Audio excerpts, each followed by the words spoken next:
सोनपुर गांव में घनश्याम दास नाम का एक गरीब मूर्तिकार रहता था। उसके परिवार में पीढ़ियों से मूर्तियां बनाने की कला चली आ रही थी। वो दिन रात मेहनत करके सुंदर मूर्तियां बनाता और उन्हें बाजार में बेचकर अपना जीवन चलाता था। उसके पास धन दौलत तो नहीं थी, लेकिन एक बूढ़ा गधा जरूर था जिसका नाम था चंपक। चंपक कई वर्षों से घनश्याम का साथ निभा रहा था। रोज सुबह वो भारी भारी मूर्तियां अपनी पीठ पर लादकर बाजार तक पहुंचाता। उम्र बढ़ने के कारण अब उसका शरीर कमजोर हो चुका था, लेकिन फिर भी उसे आराम नहीं मिलता था।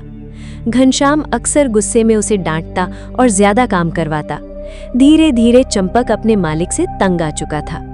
एक दिन बाजार में कुछ लोग एक खूंखार शेर की चर्चा कर रहे थे।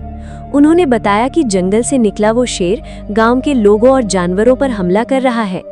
महाराज ने घोषणा की थी कि जो भी उस शेर को पकड़कर लाएगा उसे 1000 सोने के सिक्के इनाम में दिए जाएंगे।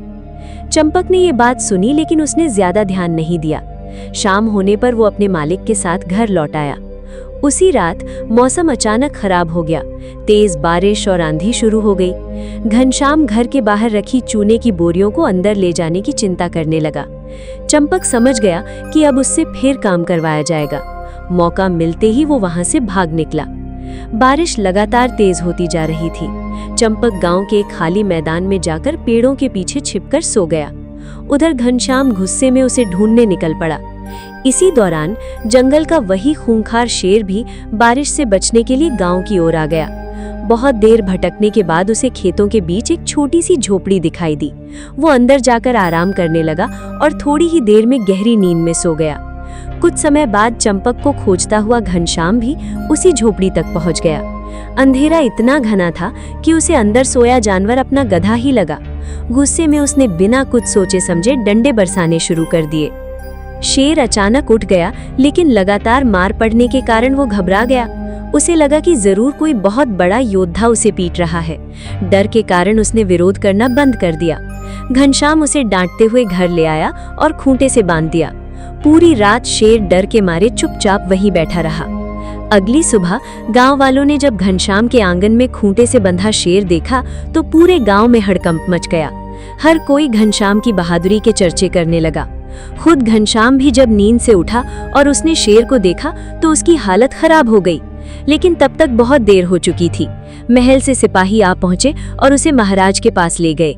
महाराज ने घनश्याम को बहादुरी के लिए इनाम दिया और शेर को महल ले जाने का आदेश दे दिया। गांव वाले हैरान थे कि जिस शेर से पूरा गांव डरता था वो आज किसी पालतू जानवर की तरह चुपचाप चला जा रहा था। उधर चंपक जंगल में आजादी का आनंद ले रहा था। उसे लग रहा था कि अब उसका जीवन पहले से कहीं बेहतर हो गया है। कुछ दिनों बाद उसकी मुलाकात कालू नाम के एक सियार से हुई। कालू भी अपनी जिंदगी से परेशान था।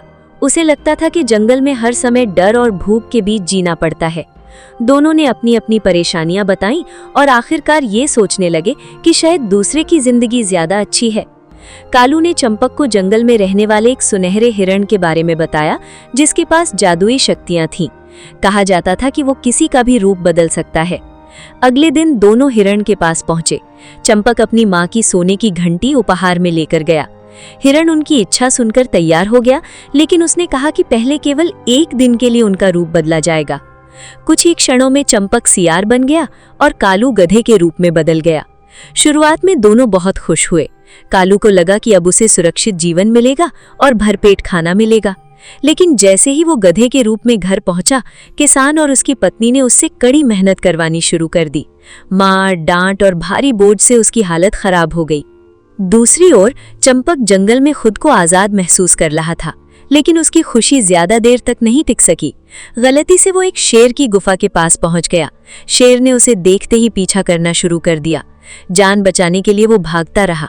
बाद में उसे एक शिकारी की गोली की आवाज सुनाई दी और डर के मारे वो नदी में कूद गया। पूरा दिन डर और खतरे में बिताने के बाद चंपक समझ गया कि जंगल का जीवन उतना आसान नहीं है जितना वो सोचता था। अगली सुबह दोनों फिर मिले। दोनों की हालत खराब थी। अब उन्हें समझ आ चुका था कि हर जीवन की अपनी मुश्किलें होती हैं। दूसरे की जिंदगी दूर से आसान दिखाई देती है, लेकिन सच में हर किसी को अपने संघर्ष झेलने पड़ते हैं। वो दोनों वापस सुनहरे हिरण के पास गए और अपने पुराने रूप में लौटने की विनती की। हिरण मुस्कुराया और उन्हें पहले जैसा बना दिया। इसके बाद चंपक और कालू ने कभी अपनी जिंदगी की शिकायत नहीं की। उन्हें समझ आ चुका था कि इंसान हो या जानवर, हर किसी के हिस्से में संघर्ष आते हैं, लेकिन सच्ची खुशी वहीं मिलती है जहां हम अपनी जिंदगी को स्वीकार करना सीख जाते हैं। इस कहानी से हमें ये सीख मिलती है कि दूसरों की जिंदगी हमेशा बेहतर नहीं होती। हर व्यक्ति अपने संघर्षों से लड़ रहा होता है, इसलिए हमें अपनी जिंदगी की कद्र करनी चाहिए और बिना वजह दूसरों से तुलना नहीं करनी चाहिए।